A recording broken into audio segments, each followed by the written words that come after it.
The digital এডুকেশনে আবারও সবাইকে স্বাগত। আমি তোমাদের দর্শন বিষয় শিক্ষক অজয় স্যার চলে এসেছি আরও একটি নতুন ভিডিও নিয়ে। আমি তোমাদের নিরপেক্ষ ন্যায়দের পিওকে শুরু করেছি, শেষ পর্যন্ত দেখবে, কোনো ভুল তোমাদের হবে না। যাতে নিখুঁতভাবে অ্যাটেন্ড করতে পারো অবশ্যই কিন্তু মনে রাখবে যে তোমাদের ভুল করা যাবে না। ছোট ছোট ভুল তার জন্য দিতে হবে অনেক বড় বড় মাসুল, মানে কি অনেক বড় বড় নাম্বার কাটতে পারে। তাই নিরপেক্ষ ন্যায় অধ্যায় থেকে যেমন বলেছি আমি তোমাদেরকে, যে অথবা দিয়ে যে প্রশ্নগুলো আসে, যে প্রশ্নগুলো অ্যাটেন্ড করা যেতে পারে, সেগুলো কিন্তু এখন দিন দিন কঠিন হচ্ছে। তাহলে সেই জায়গায় দাঁড়িয়ে তোমাদের লজিক অ্যাটেন্ড করাটা সেফ আমি মনে করছি। চলো শুরু করছি আজকেও।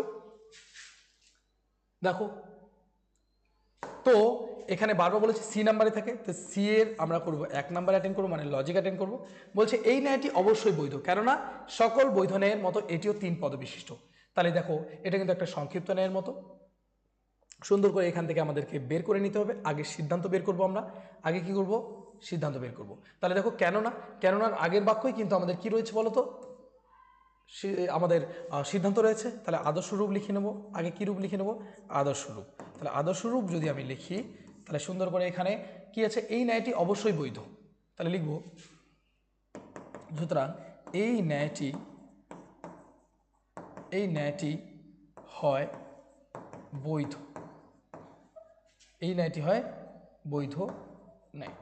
ঠিক আছে, বৈধ ন্যায় কথাটা জুড়ে দিলাম। তাহলে এখানে কোন কোন বচন? এটা এ বচন। এবার আমার এখানে আমি কিন্তু কি পেয়ে গেছি বলতো, এখানে আমি এস পেয়ে গেছি, এখানে আমি কিন্তু পি পেয়ে গেছি। এস বা পিকে দেখে আমি কিন্তু কি করতে পারি বলতো, প্রধান অপ্রধান যে কোনো আশ্রয় বাক্য আমি নিয়ে আসতে পারি। ঠিক আছে, তাহলে ন্যায়টি, তাহলে কি বলছে, এটিও 3 পদ বিশিষ্ট। এটিও কি বলেছে এখানে দেখো, 3 পদ বিশিষ্ট। তাহলে এটিও বলতে কাকে বোঝানো হচ্ছে? এই ন্যায়টিকে বোঝানো হচ্ছে। তাহলে এই ন্যায়টি হয় 3 পদ বিশিষ্ট। তাহলে এটাই হবে। তাহলে এটা কোন বচন? হন লিখেছি, এটা হয় হবে। কোন বচন এটা? এটাও এ বচন। তারপরে দেখো এবারে এই ন্যায়টি হয় 3 পদ বিশিষ্ট। তারপর বলছে বৈধ ন্যায়ের মতো এটি তো করে দিলাম 3 পদ বিশিষ্ট। তাহলে বৈধ ন্যায় কত হয়? বৈধ ন্যায়ের কয়টা পদ থাকে? 3 পদ বিশিষ্ট। বৈধ ন্যায়গুলোও 3 পদ বিশিষ্ট হয়। তাহলে লিখব সকল বৈধ ন্যায় হয় 3 পদ বিশিষ্ট। 3 পদ বিশিষ্ট। 3 পদ বিশিষ্ট। এটা কোন বচন? এ বচন। দেখো কমপ্লিট, কোনো অসুবিধাই নেই। এবারে আমার 3টা বচনই এ বচন চলে এসেছে, আমি বাকি পদগুলোও পেয়ে গেছি। দেখো এটা হচ্ছে আমাদের এস, এটা হচ্ছে এম, এটা হচ্ছে আমাদের এম পদ, এটাও আমাদের কিন্তু পি পদ। তাহলে এসে গেছে। সংস্থানিক রূপ করি আমি। তাহলে সংস্থানিক রূপ এখানে করব।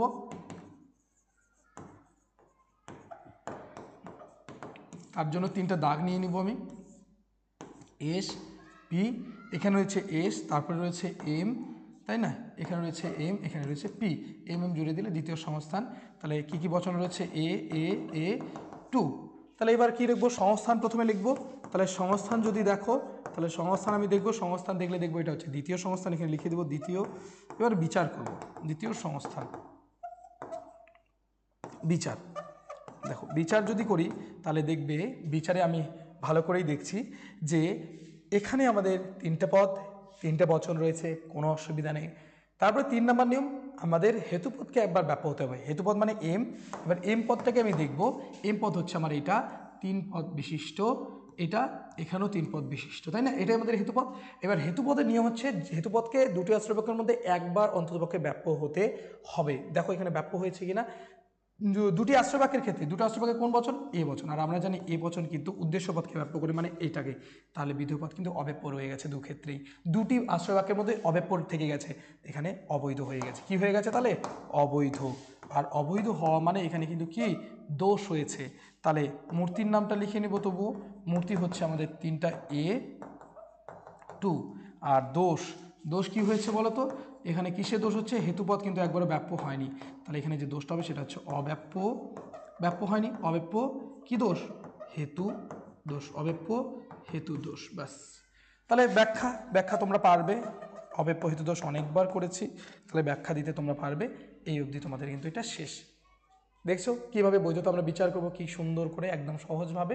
তাহলে কিন্তু তোমাদের 4টি নাম্বার তোমরা পেয়ে পাচ্ছ, অবশ্যই মনে রাখতে হবে। ঠিক আছে, চলো নেক্সট পরেরটা করব। এবারে কোনটা করব? পরেরটা দেখো।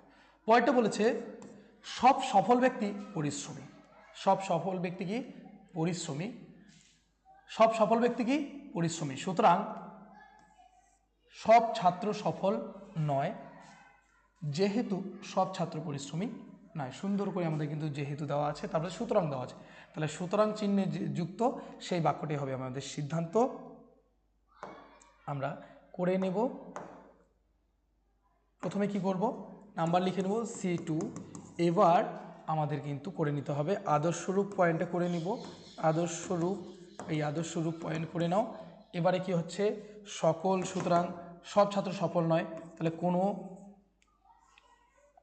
সব নয়, তার মানে কোনো কোনো নয়, এটা ও বচন হবে, কোনো কোনো কোনো ছাত্র নয় সফল, কোনো কোনো ছাত্র নয় কি সফল, কোন বচন ও বচন, তাই তো। তারপরে আমাদের এবার আমরা এসপি পেয়ে গেছি, এটা এস, এটা হচ্ছে পি।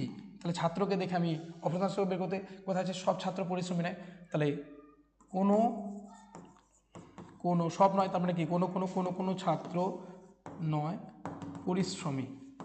তাহলে এখানে আমি আবার দুটো পদ পেয়ে গেলাম, এটাও ও বচন, তাহলে এখানে হচ্ছে আমাদের কি এস, এটা হচ্ছে আমাদের এম চলে এসেছে।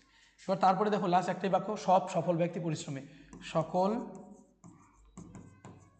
সফল ব্যক্তি হয় পরিশ্রমী, পরিশ্রমী, তাই না। তাহলে এখানে কোন বচন হলো, এটা কিন্তু এ বচন, সকল আছে, এটা কিন্তু এ বচন। এবারে যদি আমরা দেখি এখানে আমরা সংস্থানিক রূপটাও করে নেব। এখানে আমাদের কি এসেছে, এই সফল ব্যক্তি, সফল ব্যক্তি কথাটা এখানে জুড়ে দিতে পারো, এটা পি, এটা কিন্তু আমাদের এম এসেছে, তাই তো কথা বলা। দেখো এবারে কি হয়েছে, সংস্থানিক রূপটা করব, এখানে আমি সংস্থানিক রূপ করব। সংস্থানিক রূপ যদি দেখো তাহলে তিনটে দাগ নিয়ে নেব, তিনটে দাগ যদি নেই, এখানে এস, এখানে পি, আর এখানে কি রয়েছে, এখানে এস, এখানে এম, এখানে রয়েছে পি, এখানে রয়েছে এম, এম এম জুড়ে দেবো। তাহলে এটা আমাদের কোন সংস্থান আসছে, কোন সংস্থান দেখো তো, এখানে আসছে কিন্তু আমাদের দ্বিতীয় সংস্থান। কোন সংস্থান, দ্বিতীয় সংস্থান আসছে। তাহলে কি হবে আমাদের এ ও ও টু, কত নম্বর সংস্থান এসছে, দ্বিতীয় সংস্থান, ঠিক আছে। আরেকবার দেখে নেব আমাদের বচনগুলো ঠিক হলো কিনা, একটু আমার সংশয় যাচ্ছে তাই। তাহলে আমাদের সুতরাং আছে এটা সব ছাত্র সফল হয়, সব নয়, তার মানে কোনো কোনো ছাত্র নয় সফল, ও বচন ঠিক আছে। তারপরে আমাদের কোনো কোনো ছাত্র নয় সব পরিশ্রমী, মানে ছাত্র দেখে করব, কোনো কোনো ছাত্র পরিশ্রমী নয়, কোনো কোনো ছাত্র নয় পরিশ্রমী, ঠিক আছে। তারপরে এবারে এই বচনটাকেও আমি দেখে নেব, এই বচনটাকে দেখব, সকল সফল ব্যক্তি হন পরিশ্রমী, সকল সকল সফল ব্যক্তি হচ্ছে পরিশ্রমী, ঠিক আছে। তাহলে এ ও, এবার কোন সংস্থান আসলো, এবারে হচ্ছে আমাদের এসছে দ্বিতীয় সংস্থান, ঠিক আছে। আমরা এবারে লিখব সংস্থান, সংস্থান, সংস্থান হচ্ছে আমাদের কি এসছে দ্বিতীয়। যদি কোথাও সন্দেহ মনে হয় তাহলে অবশ্যই ভেরিফাই করে নেবে, আমার সন্দেহ যাচ্ছিল তাই আমি ভেরিফাই করে নিলাম, ঠিক আছে। এবার বিচার, বিচার করে দেখব বৈধ হচ্ছে না অবৈধ হচ্ছে। তিনটে আশ্রয় বাক্য, সরি তিনটা বচন থাকবে, তিনটা বচনে আছে, তিনটা পদ থাকবে, তিনটা পদেই দুবার করে ব্যবহৃত হয়ে গেছে। 3 নম্বর নিয়ম, হেতুপদকে দুটি আশ্রয় বাক্যের মধ্যে ব্যাপ্য হতে হবে, হেতুপদকে কী হতে হবে, দুটি আশ্রয় বাক্যের মধ্যে ব্যাপ্য হতে হবে। দেখো হেতুপদ কোথায়, হেতুপদ হচ্ছে আমাদের পরিশ্রমী, দেখো ও বচন কী করে, ও বচন কিন্তু তার দ্বিতীয় পদকে ব্যাপ্য করে, তাহলে এম পদ ব্যাপ্য এখানে হয়ে আছে পরিশ্রমী, কিন্তু এখানে নেই, কোনো অসুবিধা নেই, একবার বলেছে হতেই হবে, তাহলে ওই নিয়মে গেল। 4 নম্বর নিয়ম হচ্ছে যে কি বলেছে তোমার, যে পদ আশ্রয় বাক্যে ব্যাপ্য হয়নি সে পদ সিদ্ধান্ত হতে পারবে না, সফল ব্যক্তি এখানে ব্যাপ্য, এখানেও কিন্তু ব্যাপ্য, কোনো অসুবিধা নেই, ওই নিয়মও মেনেছে। ছাত্র এখানে ব্যাপ্য নেই, ওখানেও না, কোনো অসুবিধা নেই। তারপরের নিয়ম, দুটি নয়ার্থক আশ্রয় বাক্য থেকে সিদ্ধান্ত পাওয়া যায় না, নয়ার্থক আশ্রয় বাক্য দুটো নয়। তারপরে হচ্ছে 6 নম্বর নিয়ম, আমরা কি বলেছে, যদি একটি আশ্রয় বাক্য নয়ার্থক হয় সিদ্ধান্ত নয়ার্থক হয়েছে, একটি আশ্রয় বাক্য বিশেষ হলে সিদ্ধান্ত বিশেষ হয়েছে, দুটো আশ্রয় বাক্য সহার্থক হলে সিদ্ধান্ত সহার্থক হয়ে। দেখো সব নিয়মগুলো মেনেছে, 7 থেকে 8টা নিয়ম মেনেছে, মানে 10টা নিয়মই মেনেছে, বাকি নিয়মগুলো দেখার দরকার নেই। এবারে তাহলে এটা আসছে কি বৈধ, কি হচ্ছে এটা বৈধ হচ্ছে।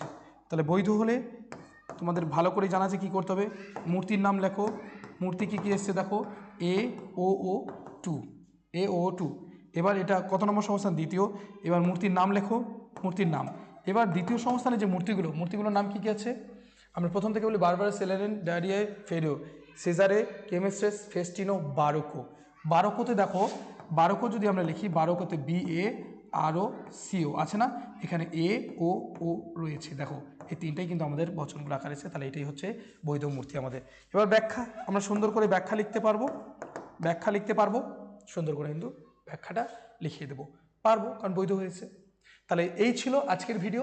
তার সাথে সাথে বলে দিই, এই যে ব্যতিক্রমী কিছু প্রশ্ন পাচ্ছ, এইরকমই কিন্তু এখন ব্যতিক্রমী কোশ্চেন হচ্ছে এই অধ্যায় থেকে। তাই আমি প্রেফার করবো লজিক করো, বারবার বলবো লজিক করো, কারণ এগুলো তোমরা যতই অ্যাটেন্ড ভালো করে করো না কেন, টিচার কোথাও না কোথাও কোনো খামতি বের করে তোমাদের কিন্তু নাম্বার কম দেওয়ার চেষ্টা করবে বা নাম্বার কম পাবে।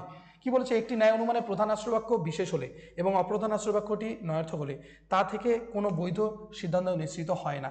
এটা একটা নিয়ম তুলে দিয়েছে তোমাদের, সেই নিয়মটাকে ব্যাখ্যা করে সুন্দর করে দিতে হবে। এই যে বৈধ নিরপেক্ষ ন্যায়ের কিন্তু মানে 10টি যে নিয়ম, তার একটা নিয়ম এটা। দ্বিতীয় সংস্থানের বৈধ ন্যায়ের একটি আশ্রয়বাক্য অবশ্যই নয়ার্থক হবে। এই দ্বিতীয় সংস্থানের বৈধ ন্যায়ের একটি আশ্রয়বাক্য। দ্বিতীয় সংস্থানের মূর্তিগুলো কী কী, একবার মূর্তিগুলো লিখি, কী কী মূর্তিগুলো, এটা তোমাদের বুঝিয়ে দিচ্ছি। সিজারে, কেমিস্ট্রেস, ঠিক আছে। আচ্ছা, এটা মুছে নিয়ে করছি। দেখো, 4টা মূর্তি আগে লিখে নাও, এটার উত্তরটা আমি বলে দিচ্ছি।